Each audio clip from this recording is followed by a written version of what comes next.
Bienvenidos a Movilidad 4.0, un foro para escuchar a los profesionales que lideran la transición energética y los nuevos tipos de movilidad.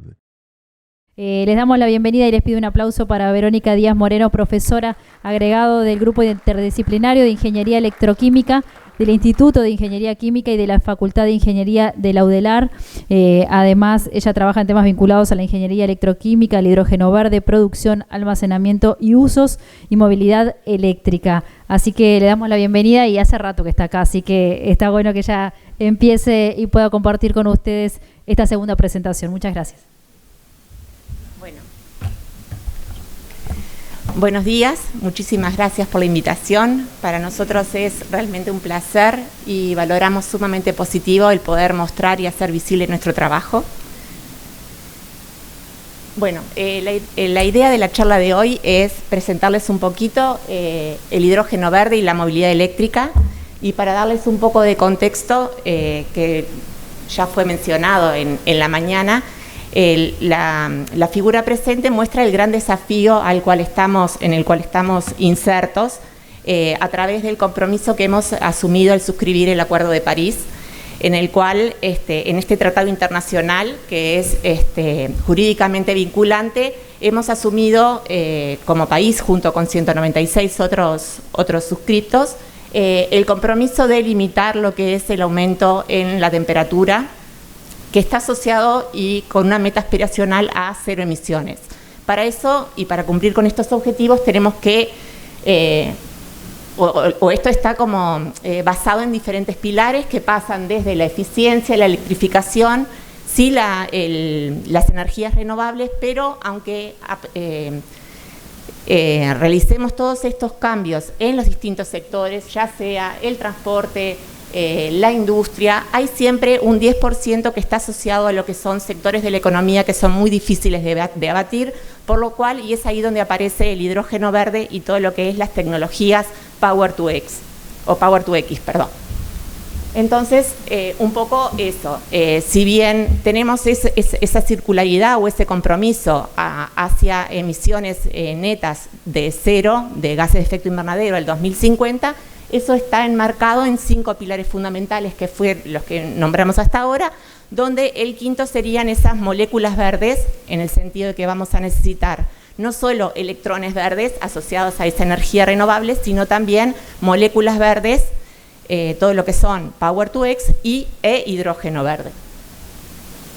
Entonces, un poco, ya hemos, en otras presentaciones han aparecido, bueno, cuáles son los diferentes colores que tenemos y preguntarles o comentar cómo se produce actualmente el hidrógeno. El hidrógeno solo, o sea, en la mayoría, más de un 94-95% se produce a partir del reformado del metano.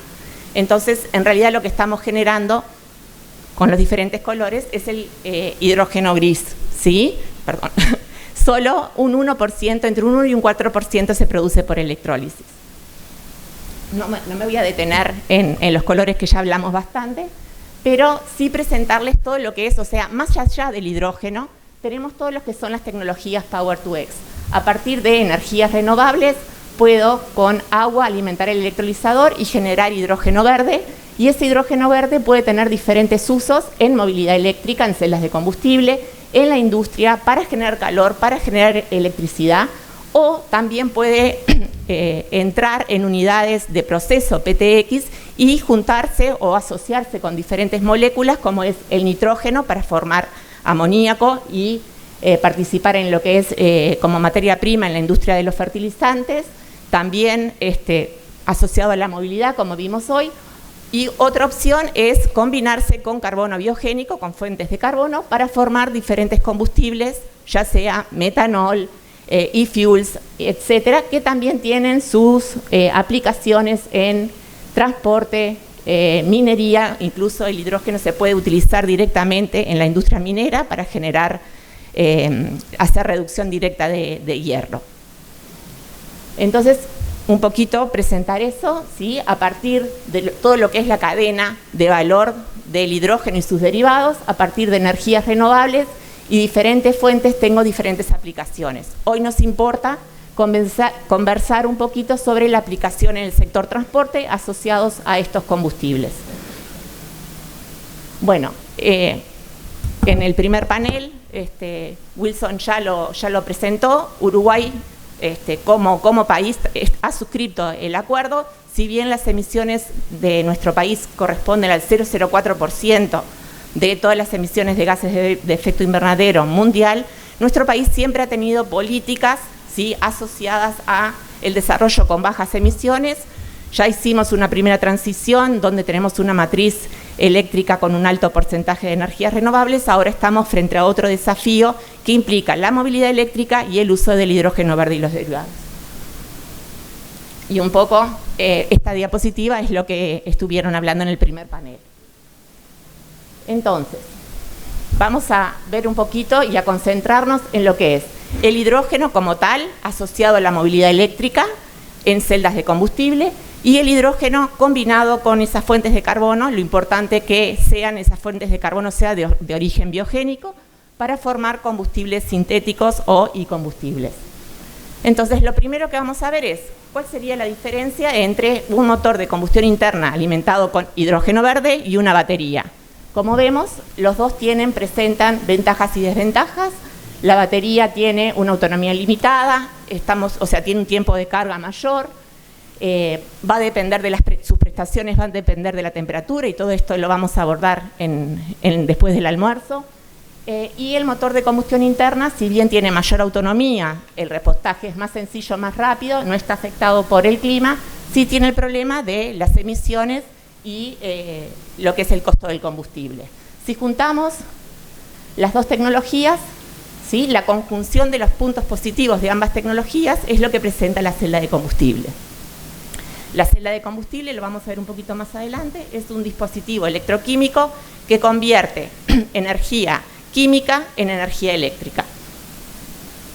Y básicamente lo que tendríamos en un ómnibus o en un auto eléctrico sería la producción a partir de energías renovables. Genero ese hidrógeno se tiene que acondicionar, ¿sí? Tenemos etapas de compresión, transportar, alimentar la hidrogenera, y la hidrogenera después va a alimentar o a repostar el vehículo eléctrico.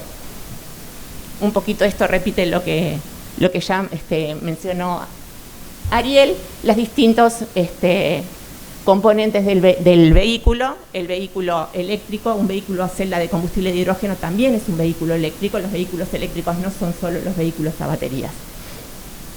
Y también, para retomar el tema de que no es una tecnología o la otra, sino que son tecnologías complementarias de alguna manera, en este gráfico lo que les presento es, dependiendo de los kilómetros de autonomía necesarios y el peso del vehículo, dependiendo, por ejemplo, para pesos pequeños, vehículos pequeños y autonomías de pocos kilómetros, voy a tener una movilidad basada en baterías. Cuando me desplazo hacia autonomías mayores, ¿sí?, ya pueden empezar a ser tecnológica y económicamente más viable lo que son las celdas de combustible en los vehículos, y después para lo que es transporte marítimo y aviación, que son vehículos más pesados y con mayores autonomías, ahí ya tenemos lo que son combustibles sintéticos.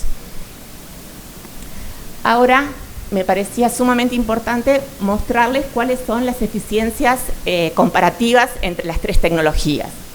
Si vemos lo que es el vehículo eléctrico a batería y asumimos que esa batería la cargamos con energía 100% renovable, a través de las diferentes afectaciones de las eficiencias, llegamos a una eficiencia total del proceso de cerca de un 70%. En la celda de combustible, ¿sí?, a un 26%. Esto implica la energía renovable, lo que es la eficiencia del proceso de electrólisis para generar hidrógeno verde, todas las etapas y las eficiencias asociadas a los procesos de compresión y acondicionamiento, la eficiencia de la celda de combustible hasta la eficiencia final. Y finalmente, ¿sí?, la eficiencia de vehículos de motor de combustión interna con lo que son combustibles líquidos y fuels, ¿sí?, tenemos un porcentaje, una eficiencia de un 13%. ¿Qué significa esto? Que si yo utilizo como combustible ese power to liquid, voy a necesitar 5 veces más energía, más potencia de energía renovable para cumplir con la misma función. Esto me pareció súper interesante. Bueno, entonces, ¿para qué estamos acá? La idea es presentarles un poquito, ¿sí?, en qué podríamos aportar desde la academia y la investigación al sector productivo. Principalmente mostrarles cuáles son nuestras investigaciones en el tema. Nuestro grupo viene trabajando hace más de 30 años en celdas de combustible y en electrolizadores y en almacenamiento de hidrógeno. Ahora se los voy a presentar. Y la idea es tratar de aprovechar y fomentar el tender puentes con la industria para poder desarrollar todo lo que muchos han dicho acá de la parte de innovación e investigación. Pero también es importante para nosotros tener estas instancias donde podemos hacer visible el trabajo que tenemos y las investigaciones y de alguna manera convencerlos de que podemos trabajar en conjuntos y tenemos nuestro aporte desde este lado. Bueno, estos somos nosotros, el grupo es el Grupo Interdisciplinario de Ingeniería Electroquímica. Básicamente somos 3 docentes con dedicación total a la facultad, el doctor Fernando Spinola, la doctora Erika Telis y quienes están presentando. Y después tenemos una cantidad de colaboradores, ya sean tesistas, ayudantes, muchos de ellos nos acompañan hoy. Tenemos un kit mostrando todo el sistema total afuera. Y tenemos, básicamente, nuestro grupo tiene 3 áreas de investigación bien marcadas. La primera de ellas es el ciclo de hidrógeno, producción, almacenamiento, producción, almacenamiento y usos, ¿sí? Y últimamente hemos incorporado toda la parte de análisis tecnoeconómico en todo lo que es la cadena de valor, ya sea en tecnologías off-grid y on-grid. Después tenemos toda el área de baterías recargables, toda la parte de testeo de baterías comerciales y testeo de nuevos materiales, estudios de degradación de las baterías, y después todo un área de ingeniería electroquímica propiamente dicha, asociada a estudios teóricos de diseños de reactores, materiales rugosos, toda la parte de fluidodinámica, transferencia de calor, transferencia de masa y números adimensionales que de alguna manera describen las distintas celdas. Bien, en la parte de producción les queremos contar un poquito cuáles son nuestras investigaciones y nuestros trabajos y en qué venimos estudiando. Como vimos hoy, la producción sería la primera etapa de todo este ciclo y de toda la cadena de valor, ¿sí? Es la producción del hidrógeno a partir de energías renovables en un dispositivo electroquímico que se conoce como electrolizador. El electrolizador es un dispositivo electroquímico que lo que hace es producir sustancia, en este caso hidrógeno y oxígeno, a partir de energía eléctrica. En el caso del hidrógeno verde, la energía será renovable, ¿sí? O sea que a partir de energía eléctrica generamos sustancias. El electrolizador está compuesto, ¿sí? Nuestras investigaciones principalmente se basan en la tecnología PEM, que es un electrolizador de electrolito polimérico. El electrolito es sólido, ¿sí? Está compuesto por diferentes componentes, el ánodo, el cátodo, capas difusoras, el electrolito sólido, sellos, capas difusoras de gases, ¿sí? Y se identifican 2 compartimientos, el ánodo y el cátodo. El catódico, en el anódico se realiza la oxidación y en el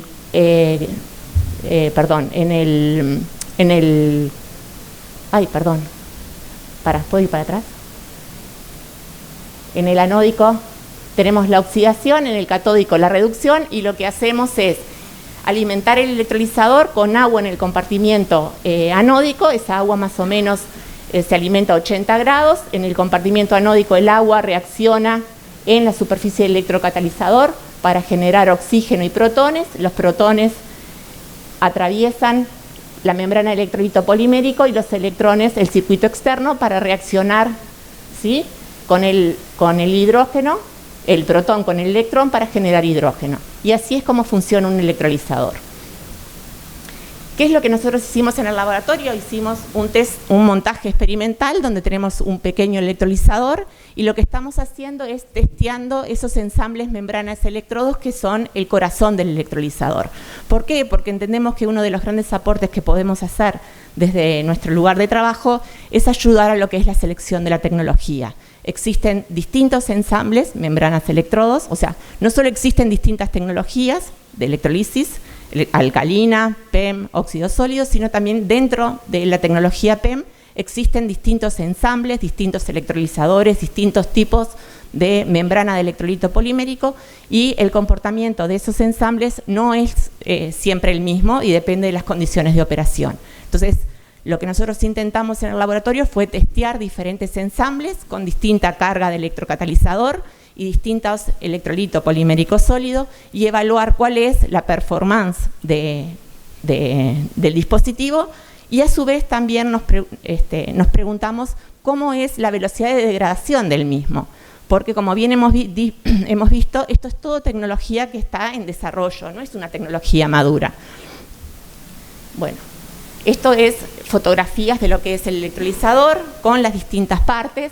Lo que vemos ahí en gris son los gas diffusion layers, que son placas de titanio que lo que permiten o facilitan es el acceso de los reactivos y los productos a la superficie del electrocatalizador. Y después tenemos el ensamble, ¿sí? Tenemos en el grupo dispone de una cantidad de equipamiento electroquímico sumamente interesante, entonces fuimos testeando estos ensambles. A ver, lo que les presento acá son curvas características de los electrolizadores. Esto es algo que el proveedor debería facilitar a quien lo compra. ¿Por qué? Porque es información de cómo va a trabajar ese electrolizador a distintas temperaturas. Por ejemplo, a la derecha tenemos, en naranja es un ensamble, llamamos ensamble a como el sándwich entre el electrolito polimérico sólido, el ánodo y el cátodo, ¿sí? Eso se prensa, o bueno, hay distintas formas, y eso sería como el corazón del electrolizador.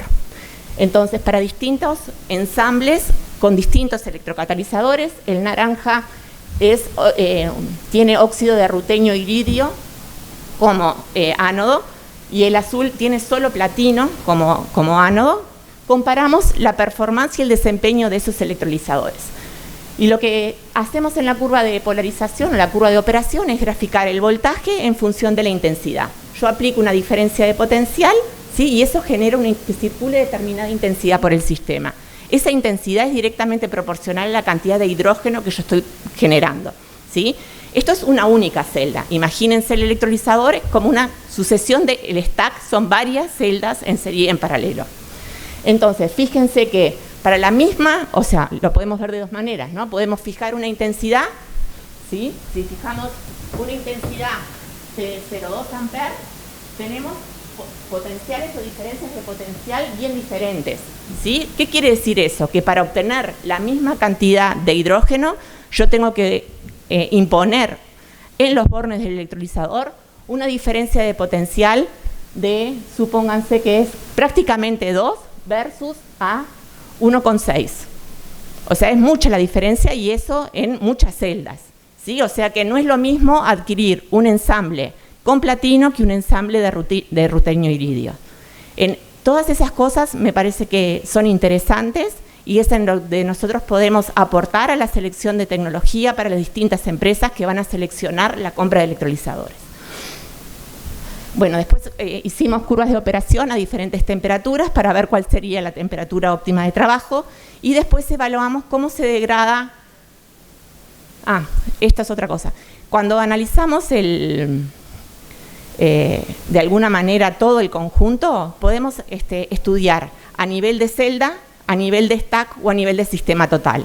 Nuestras primeras investigaciones comenzaron a nivel de celda. Empezamos en el laboratorio sintetizando electrocatalizadores que se desempeñaran mejor, ¿sí? Frente a las distintas situaciones de operación. Ahora ya estamos en lo que es el stack, ¿sí? Y para pasar a lo que es el balance de planta total, es bien ahí importante, donde sí es interesante poder tender puentes, ¿sí? En todo lo que implica el montaje de las plantas piloto, para poder participar de todo lo que es la generación de nuevo conocimiento y el seguir aprendiendo de todo esto. Esto es lo que les contaba, que fueron las segundas investigaciones que hicimos en términos de degradación, ¿sí? La curva en naranja implica la curva de operación inicial a 60 grados, ¿no? Sí, a 60 grados. Luego de estar trabajando ese electrolizador en determinadas condiciones, a 2 voltios, que es un voltaje típico de funcionamiento de los electrolizadores, por determinado tiempo, la curva de operación que obtuvimos fue la amarilla. O sea que obtuvimos una degradación sumamente importante en términos de producción de hidrógeno, porque para la misma diferencia de potencial aplicada, supónganse que 2,1 voltios obtenía 10 amperes de corriente y ahora obtengo menos de 5. O sea, esa MEA se está degradando en esas condiciones. No es bueno para ese electrolizador llegar a 60 grados, porque a 40, como ven, son la curva azul y gris. Ahí no tuve prácticamente degradación. ¿Sí? Bien, todos estos estudios los pudimos complejizar con distintas técnicas electroquímicas. Tenemos una batería de técnicas electroquímicas donde en realidad nos permite ir más en profundidad para ver qué es lo que está sucediendo. Finalmente, la segunda área de investigación que tenemos es la parte de almacenamiento. Nosotros estudiamos el almacenamiento en hidruros metálicos. Esta es una posibilidad, ¿sí?, de almacenar hidrógeno también para uso vehicular. El hidrógeno no se almacena comprimido, se almacena en estado sólido. Para ver las ventajas respecto al comprimido, está el dibujito arriba en el auto donde vemos los volúmenes ocupados por hidrógeno a 200 bar, hidrógeno líquido, y después diferentes hidruros metálicos donde vemos que el volumen que se requiere para almacenar la misma cantidad de hidrógeno para lograr una autonomía determinada es mucho menor en hidruros que en el hidrógeno comprimido. Bueno, este es el equipamiento del laboratorio que tenemos, las curvas que obtenemos para definir el comportamiento de esos hidruros y poder determinar cuál es la cantidad máxima de hidrógeno que pueda almacenar y cuáles son las irreversibilidades del proceso asociados. ¿Sí? Como les mostraba ahí, el hidruro es un polvito que está en gris, se almacena en esos cilindros, hidrostric, que si quieren afuera lo pueden ver, y el ejemplo que tenemos es, este es un vehículo, un autito, donde tenemos el hidrógeno en el hidruro metálico, la celda de combustible, y ahí se mueve nuestro autito que también está afuera para que lo vean. ¿Sí? Pero básicamente esto de alguna manera conjuga el almacenamiento con el uso en la celda de combustible. Finalmente, tenemos a la celda de combustible, que es el otro dispositivo electroquímico en el cual investigamos, que está asociado a todo este ciclo de hidrógeno. La celda de combustible es un dispositivo electroquímico que convierte energía química, hidrógeno y oxígeno proveniente del aire, en energía eléctrica. ¿Sí? A partir de sustancias generamos electricidad. Los componentes de la celda de combustible son muy parecidos a los componentes del electrolizador. También trabajamos en celdas de combustible tipo PEM, o sea, el electrolito en esta celda de combustible es un electrolito sólido, es una membrana que está patentada por DuPont con el nombre de Nafion. Hay distintos espesores de membranas y distintos tipos de membranas, ¿sí?, que responden también a distintos comportamientos y distintas curvas de operación. Básicamente lo mismo, acá alimento hidrógeno, ese hidrógeno se oxida, genera protones, el protón atraviesa la membrana del electrolito polimérico y reacciona con el oxígeno para generar agua y calor. ¿Sí? Así funciona la celda de combustible. También tenemos a nivel de laboratorio un stack, ¿sí?, de celdas de combustible para hacer este testeo, y lo mismo que mostré para el electrolizador tenemos para la celda. Tenemos distintos ensambles, distintas curvas de operación. En la celda llegamos a sintetizar diferentes electrocatalizadores, fabricamos nosotros las propias MEAs y testeamos esas MEAs en el laboratorio. Todos esos estudios no los presenté porque... ¿está? Bueno, queremos agradecer entonces a ANI, a PEDESIVA y a CSIC, y muchísimas gracias.